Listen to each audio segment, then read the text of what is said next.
নমস্কাৰ এতিয়া বাতৰিলৈ আপোনাক স্বাগতম ষ্টুডিঅ'ত মই প্ৰাঞ্জল প্ৰতিম হাজৰিকা অসম চৰকাৰৰ সমাজ কল্যাণ বিভাগৰ অধীনস্থ সোণাপুৰ চৰকাৰী বৃদ্ধাশ্ৰমৰ নৱনিৰ্মিত আৱাসগৃহটো আনুষ্ঠানিকভাৱে উদ্বোধন কৰে মুখ্যমন্ত্ৰী হিমন্ত বিশ্ব শৰ্মাই অনুষ্ঠানত মন্ত্ৰী অজন্তা নেওগ সাংসদ কুইন ওজা বিধায়ক অতুল বৰা আৰু সিদ্ধাৰ্থ ভট্টাচাৰ্য উপস্থিত আছে 3 কোটি 5 লাখ টকা ব্যয়েৰে নিৰ্মাণ কৰা হৈছে এই চৰকাৰী বৃদ্ধাশ্ৰমখন আমি কিছু দৃশ্য আপোনালোকক টিভিৰ পৰ্দাত বৰ্তমান দেখুৱাই আছো মুখ্যমন্ত্ৰীগৰাকী তাত উপস্থিত হৈছে আৰু চৰকাৰী বৃদ্ধাশ্ৰমখন মুকলি কৰিছে বহুকেইগৰাকী বিধায়ক আৰু সাংসদে তেওঁক সংগ দিছে এয়া অসম চৰকাৰৰ সমাজ কল্যাণ বিভাগৰ অধীনস্থ সোণাপুৰ চৰকাৰী বৃদ্ধাশ্ৰমৰ নৱনিৰ্মিত আৱাসগৃহ যি আৱাসগৃহ আজি আনুষ্ঠানিকভাৱে উদ্বোধন কৰিলে মুখ্যমন্ত্ৰী হিমন্ত বিশ্ব শৰ্মাই অনুষ্ঠানত মন্ত্ৰী অজন্তা নেওগ সাংসদ কুইন ওজা বিধায়ক অতুল বৰা আৰু সিদ্ধাৰ্থ ভট্টাচাৰ্য উপস্থিত আছে পোনপটীয়া সম্প্ৰচাৰ আগবঢ়াইছো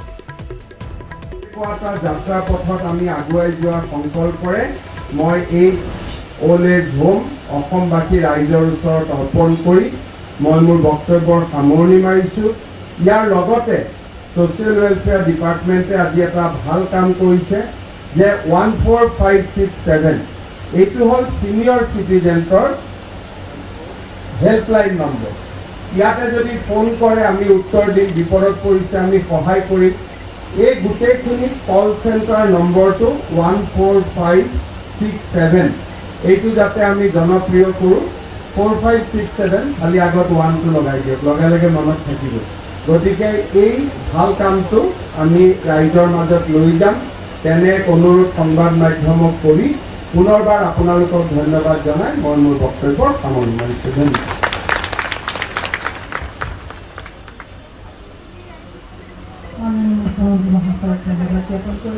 এবাৰ ৰাষ্ট্ৰীয় সংগীত পৰিৱেশন কৰিবলৈ সকলোকে অনুৰোধ জনাইছো আমি পোনপটীয়া সম্প্ৰচাৰ দেখুৱালোঁ সোণাপুৰৰ পৰা য'ত এখন বৃদ্ধাশ্ৰম মুকলি কৰা হৈছে মুখ্যমন্ত্ৰী হিমন্ত বিশ্ব শৰ্মাৰ জৰিয়তে সাংসদ কুইন ওজাও তাত উপস্থিত আছে বিধায়ক অতুল বৰা আছে মন্ত্ৰী অজন্তা নেওগো আছে আৰু বৰ্তমান ৰাষ্ট্ৰীয় সংগীত তাত পৰিৱেশন কৰা হৈছে 3 কোটি 5 লাখ টকা ব্যয়েৰে নিৰ্মাণ কৰা হৈছে এই চৰকাৰী বৃদ্ধাশ্ৰমখন অসম চৰকাৰৰ সমাজ কল্যাণ বিভাগৰ অধীনস্থ সোণাপুৰ চৰকাৰী বৃদ্ধাশ্ৰমৰ এয়া নৱনিৰ্মিত আৱাসগৃহ যি আৱাসগৃহ আনুষ্ঠানিকভাৱে আজি উদ্বোধন কৰিলে মুখ্যমন্ত্ৰী হিমন্ত বিশ্ব শৰ্মাই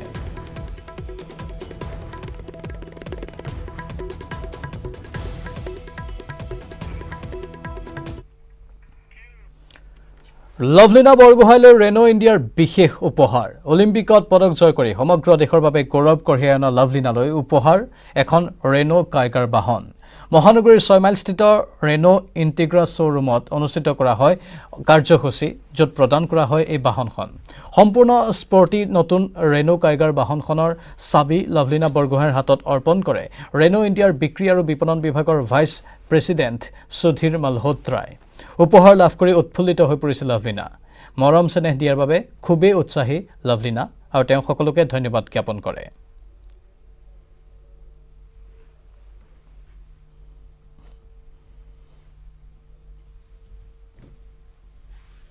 हमने लवलीना को आज फेलिसिटेट किया है आज ऑनर किया है यहाँ पे हमारे लिए ऑनर की बात है और उन्होंने जो बेहतरीन प्रदर्शन किया है स्पोर्ट्स में देश का नाम रोशन किया है एक तरह से हमारी तरफ से एक छोटा सा थैंक यू है लवलीना को जिन्होंने न सिर्फ अपनी फैमिली का इस एरिया का बल्कि पूरे हिंदुस्तान का नाम पूरे इंडिया का नाम सारे वर्ल्ड में फेमस किया है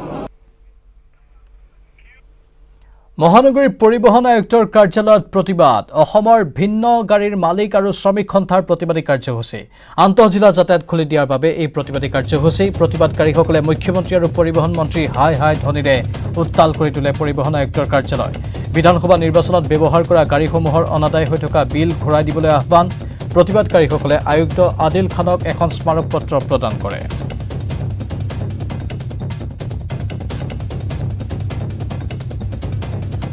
পাব লাগে, দুমুখীয়া হ'ব নালাগে।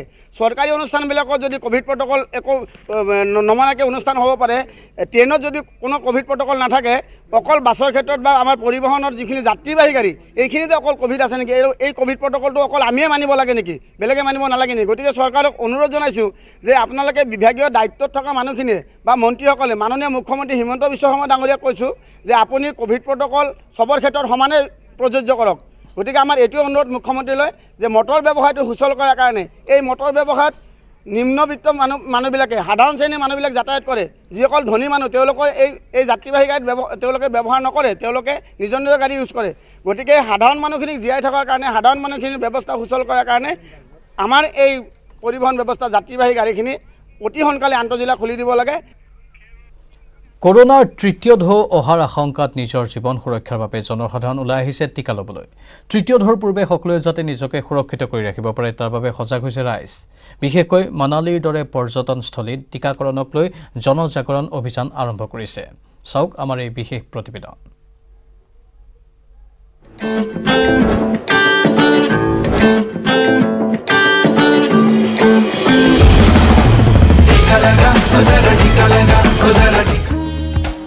হিমাচল প্ৰদেশৰ মনালীৰ সুন্দৰ প্ৰাকৃতিক দৃশ্য সদায়েই পৰ্যটকৰ আকৰ্ষণৰ কেন্দ্ৰবিন্দু হৈ আহিছে।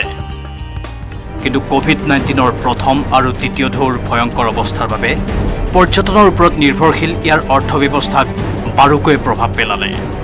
আনকি শ শ লোকে নিজৰ জীৱন পৰ্যন্ত হেৰুৱালে। অৱশ্যে কৰোনাৰ দ্বিতীয় ঢৌৰ পাছত ইয়াৰ জনসাধাৰণৰ মাজত সচেতনতা বৃদ্ধি পাইছে।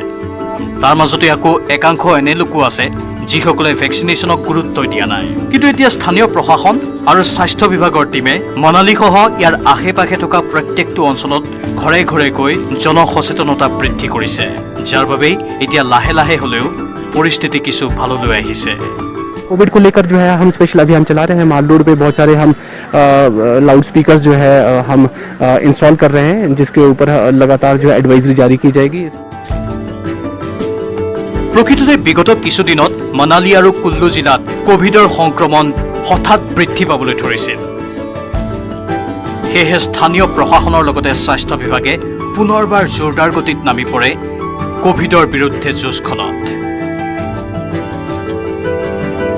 মানালী আৰু কুল্লুৰ পৰা দূৰ দূৰণিত থকা অঞ্চলসমূহত টীকাকৰণৰ গতিক ত্বৰান্বিত কৰাটো কষ্টসাধ্য কাম। কিন্তু সকলো প্ৰতিবন্ধকতাক আঁতৰাই স্বাস্থ্য বিভাগৰ দলে অতি সুন্দৰভাৱে নিপুণতাৰে কামসমূহ কৰি গৈছে। मनाली में वो सारे प्लेसेस जहाँ पे टूरिस्ट आते हैं, उन प्लेसेस पे हम कंटिन्यूसली ऑलरेडी जो रिकॉर्डेड वीडियोस या ऑडियोज हैं वो हम प्ले करेंगे, सो दैट कि जो बाहर से आने वाला जो टूरिस्ट है उसे भी हम जो है सुरक्षित रख पाएँ और हम लोग भी जो है उससे बचे रहें। কৰোনাৰ তৃতীয় ঢৌৰ অহাৰ আগতেই ইয়াক নিয়ন্ত্ৰণলৈ আনিব লাগিব, যাৰ বাবে স্থানীয় প্ৰশাসন আৰু স্বাস্থ্য বিভাগৰ টীমে নিজৰ সৰ্বশক্তি প্ৰয়োগ কৰিছে। মানালীৰ ভিৰ থকা অঞ্চলসমূহৰ লগতে শাক পাচলিৰ বিশেষ বজাৰসমূহত এইকেইদিন স্পেচিয়েল চেণ্টাৰ নিৰ্মাণ কৰি টীকাকৰণৰ ব্যৱস্থা কৰা হৈছে। কেৱল ইমানেই নহয়, মানালীৰ পৰ্যটনস্থলীসমূহত ফুৰিবলৈ অহা পৰ্যটকসকলৰ ওপৰতো বিশেষ দৃষ্টি ৰখা হৈছে।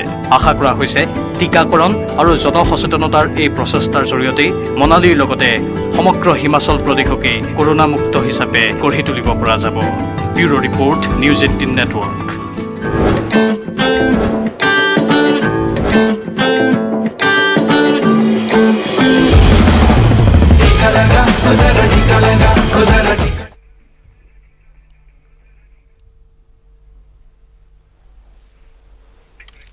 আৰু বাতৰি এইখিনিতে সময় হৈছে চমু বাণিজ্যিক বিৰতিৰ। चल शुरू हो जा माइथन कर दे सब कुछ और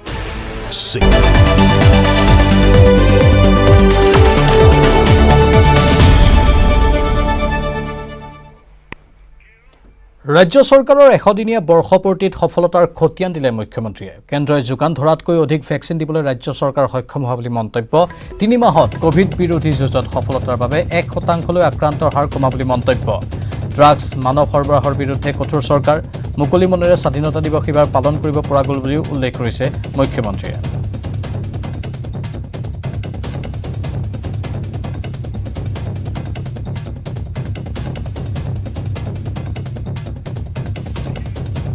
ইফালে কলাক্ষেত্ৰত আজি 700 নিযুক্তিৰে 1 লাখ নিযুক্তিৰ পৰ্ব আৰম্ভ হ'ব।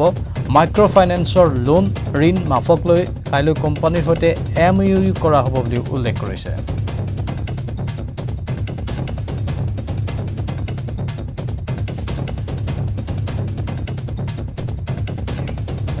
আন্তঃৰাজ্যিক যাতায়াত চলাচল বন্ধ হৈ থকাৰ বাবে বাছৰ চালক পৰিচালকসকল সমস্যা হৈছে।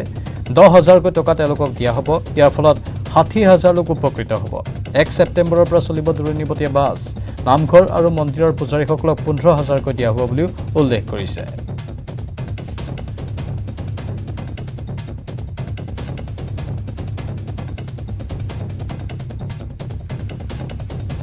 যে ইণ্টাৰ ডিষ্ট্ৰিক্ট ট্ৰেভেল বন্ধ হৈ থকাৰ কাৰণে বাছৰ ড্ৰাইভাৰ হেণ্ডিমেন তেওঁলোকৰ জীৱনৰ প্ৰতি আৰ্থিক নিৰাপত্তাৰ প্ৰতি এটা প্ৰশ্নবোধক চিন আহি পৰিছে। খোলা থকাৰ কাৰণে অটো ৰিক্সা এইবিলাক চলি আছিল, কিন্তু ইণ্টাৰ ডিষ্ট্ৰিক্ট ট্ৰেভেল বন্ধ হৈ থকাৰ কাৰণে নাইট ছুপাৰ ষ্টাৰ বাছ এইবিলাক যোৱা 3 মাহ একেবাৰে চলিব পৰা নাই। আমি প্ৰত্যেকজন ড্ৰাইভাৰ আৰু হেণ্ডিমেনক আমি 10,000কৈ টকা দিয়াৰ বাবে সিদ্ধান্ত লৈছো। এটা পোৰ্টেল ট্ৰান্সপোৰ্ট ডিপাৰ্টমেণ্টে খুলিব, পোৰ্টেলত আবেদন কৰিব আৰু আবেদন কৰাৰ লগে লগে আমি তেওঁলোকলৈকে 10,000 টকা মুকলি কৰি দিম। আমি আশা কৰিছো যে ইয়াৰ ফলত 60,000 লোক উপকৃত হ'ব। 60,000 মানুহ বা ব্যক্তি ইয়াৰ পৰা উপকৃত হ'ব। ইফালে 6 মাহৰ ভিতৰত গুৱাহাটীত ইলেক্ট্ৰিক বাছ চলিব। 200খন ইলেক্ট্ৰিক বাছ কিনাৰ সিদ্ধান্ত লোৱা হৈছে। চৰকাৰৰ এবছৰৰ পূৰ্তি সময়তে গুৱাহাটীৰ এই সিদ্ধান্ত লোৱা হৈছে। ইফালে পেট্ৰল ডিজেলৰ বাছ এটা সময়ত নচলিব। গুৱাহাটীত ইলেক্ট্ৰিক বাছ চলিব বুলিও কোৱা হৈছে। অহা 6 months to 1 year ভিতৰত আমি গুৱাহাটীৰ city transport complete electric vehicle electric বাছলৈ ৰূপান্তৰ কৰিম। আজি আমাৰ কেবিনেটত 200খন ইলেক্ট্ৰিক বাছ আৰু 100খন CNG পৰিচালিত বাছ আমি কিনাৰ বাবে সিদ্ধান্ত লৈছো। গুৱাহাটীত ASTC এতিয়াৰ পৰা পেট্ৰল ডিজেলৰ বাছ তেওঁলোকে নচলাব। Guwahati will travel on electric buses. Carbon emissionৰ ক্ষেত্ৰত আমি এটা গুৰুত্বপূৰ্ণ সিদ্ধান্ত লৈছো যে প্ৰায় 200খন ইলেক্ট্ৰিক বাছ 100খন CNG বাছ আমি কিনিম। প্ৰকিউৰমেণ্টৰ যিখিনি সময় সেইখিনিয়ে সময় লাগিব আৰু আমাৰ চৰকাৰখন যেতিয়া এটা বছৰত ভৰি দিব সিদিনাখন আমাৰ প্ৰয়াস আৰু প্ৰচেষ্টা হ'ব যাতে গুৱাহাটীৰ সকলো বাছ ইলেক্ট্ৰিক হয় নহলে CNG হয়। পেট্ৰল আৰু ডিজেল বাছ আমাৰ আৰু ইয়াত নাথাকিব। শিক্ষাৰ ক্ষেত্ৰত আমি এটা ডাঙৰ সিদ্ধান্ত ল'ব খুজিছো।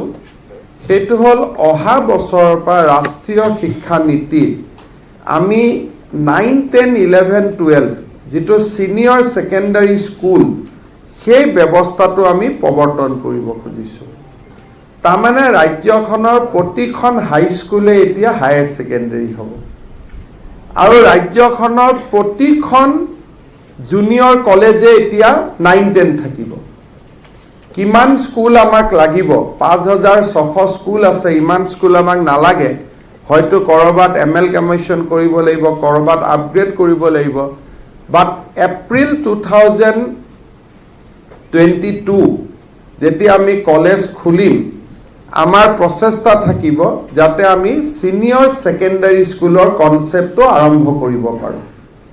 আজি কেবিনেটে সেই বিষয়ত সিদ্ধান্ত লৈছে যাতে 9, 10, 11, 12 আমি নিউ এডুকেশন পলিসি মতে কাম কৰিব পাৰো। ইয়াত বহুত ডাঙৰ কৰ্মযজ্ঞ কৰিব লাগিব। সেৱা আৰু কাউন্সিলৰ বিলয় হ'ব লাগিব।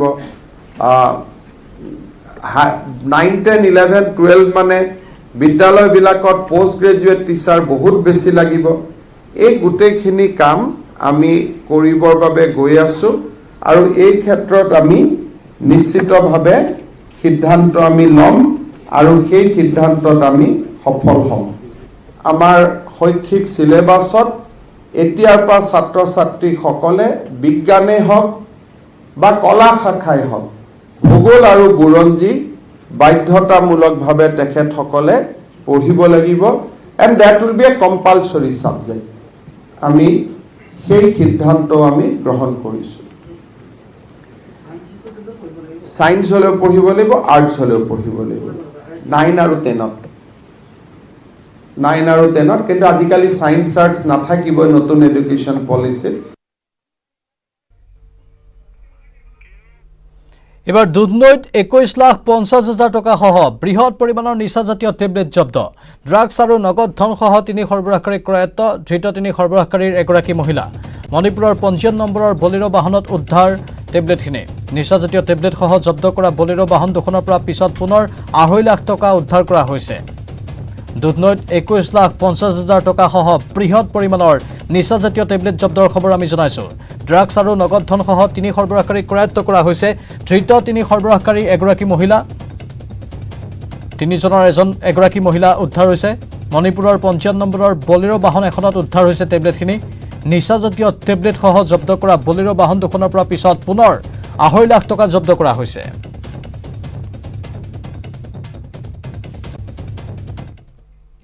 ক'ৰ পৰা আহিছিল আপুনি মই আগিয়াৰ পৰা আহিছোঁ আগিয়া এইখন গাড়ী আছিল বলেৰো কিমান টকা আছিল মই ক'ব নোৱাৰো এইখিনি হা মানুহখিনি ক'ৰ পৰা আহিছিলে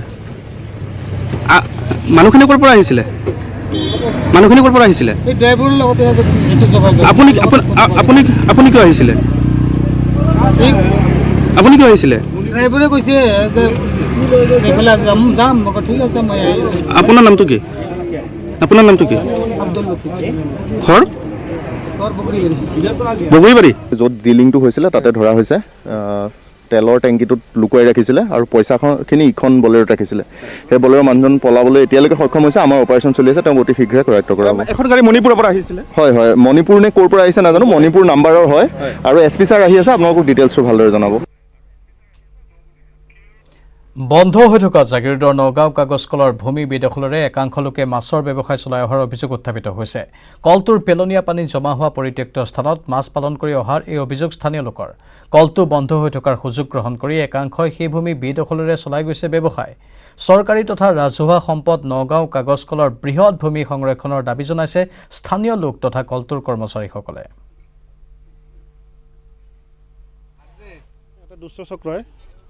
দুষ্ট চক্ৰটো আমি আচলতে ধৰিব পৰা নাই এই জয়নালউদ্দিন যে এটা আছে আমাৰ ইয়াতে জয়নালউদ্দিনৰ লগতে আছে তেওঁলোকে আমাৰ এই এছপিচিৰ পুখুৰীটো এছপিচিৰ আমাৰ বৃহৎ পুখুৰীটো সিহঁতে অবৈধভাৱে দখল কৰি মাছ এৰি চাফা কৰি আছে আমি ভিডিপিয়ে আৰু ওচৰ চুবুৰীয়া ৰাইজে প্ৰত্যক্ষ কৰোঁ কথাখিনি লগে লগে আমি আৰক্ষীক জনাইছোঁ লগতে আমি আপোনালোককো মাতিলোঁ আৰু আমি বিচাৰোঁ এইটো অতি সোনকালে এইটো যাতে অবৈধ যিটো নেকি বেদখল হৈ আছে এই দখল মুক্ত হ'ব লাগে আৰু এছপিচিয়ে এইটোৰ ব্যৱস্থা অতি শীঘ্ৰে ল'ব লাগে বৰ্তমান মোটামুটি ধৰক 10-12 বিঘা মাটিত মোটামুটি মাছ পুহিছে ৰাজ্যত পুনৰ গড়ৰ খৰ্গৰ গণনা আৰম্ভ হৈছে বিভিন্ন সময়ত উদ্ধাৰ হোৱা গড়ৰ খৰ্গৰ গণনা আৰু পৰীক্ষা বন বিভাগৰ বৰপেটাৰ কোষাগাৰত থকা গড়ৰ খৰ্গৰ অনুসন্ধানৰ বাবে উপস্থিত বিশেষজ্ঞ সমিতি ৰাজ্যৰ বন্যপ্ৰাণী বিভাগৰ প্ৰধান মুখ্য বন সংৰক্ষকে গঠন কৰি দিছিল এখন বিশেষজ্ঞ সমিতিখনে গড়ৰ খৰ্গসমূহৰ অৱস্থা সম্পৰ্কে পৰীক্ষা কৰিব বৰপেটা কোষাগাৰত জমা হৈ থকা গড়ৰ খৰ্গসমূহ গণনা আৰু পৰীক্ষা কৰিব বিশেষজ্ঞ সমিতিয়ে বৰপেটা জিলা উপায়ুক্ত কাৰ্যালয় সভাকক্ষত খৰ্গসমূহৰ গণনা আৰু পৰীক্ষণ কৰা হ'ব ইয়াৰ পূৰ্বে 2016 চনৰ ছেপ্টেম্বৰ মাহটো ৰাজ্যখনত মজুত থকা খৰ্গসমূহৰ গণনা আৰু পৰীক্ষা কৰা হৈছিল আচলতে ইয়াতে 39টা গড়ৰ খৰ্গ আছে সেইটো একদম 1963 পৰা আছে ট্ৰেজাৰীত সেই গড়ৰ খৰ্গখিনি এতিয়া তাৰমানে আমি চাম কেনেকুৱা অৱস্থাত আছে কি আছে আৰু জেনেটিক এনালাইচিছ এটাও কৰিব সেইবোৰ কৰি ফালে আজি গোটেইখিনি চাফ চিকুণ কৰি ফালে আকৌ থৈ দিব আৰু এইটো আচলতে পিছত কি ডিচিশ্যন হয় সেইটো এতিয়াও ঠিক হোৱা নাই আৰু এইটো কিবা ডিচিশ্যন হ'লেও মানে ছেপ্টেম্বৰ মাহতে হ'ব তাৰমানে এতিয়া কেৱল আমি ঘৰৰ খৰ্গকেইটা কি ষ্টেজত আছে সেইটো আমি চাম আৰু ইয়াৰ লগে লগে সময় হৈছে এতিয়া বাতৰিৰ পৰা বিদায় লোৱাৰ নমস্কাৰ